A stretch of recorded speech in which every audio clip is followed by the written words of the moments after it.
حضرت بہلول گزر رہے تھے۔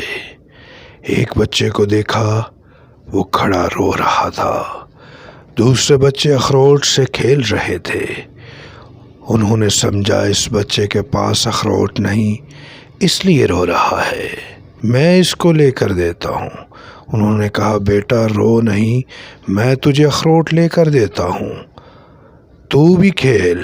اس بچے نے کہا بہلول کیا ہم دنیا میں کھیلنے آئے ہیں؟ ان کو اس بات کی توقع نہ تھی کہ بچہ ایسا جواب دے گا۔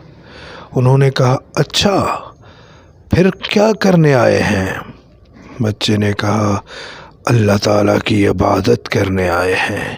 انہوں نے کہا بچے ابھی تو تم بہت چھوٹے ہو، تمہارے غم کی یہ چیز نہیں ہے، ابھی تو تمہارا اس منزل میں آنے میں بہت وقت پڑا ہے۔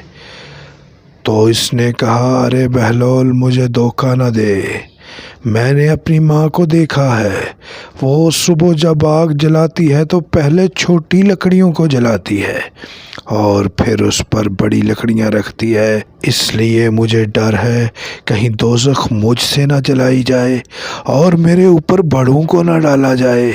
یہ سن کر بہلول بے ہوش ہو گئے۔ امید ہے کہ آپ کو یہ واقعہ پسند آیا ہوگا۔ ہمارے چینل کو سبسکرائب ضرور کیجیے گا تاکہ ہم جو چاہتے ہیں آپ تک پہنچے، آپ تک پہنچ سکے۔ اللہ حافظ۔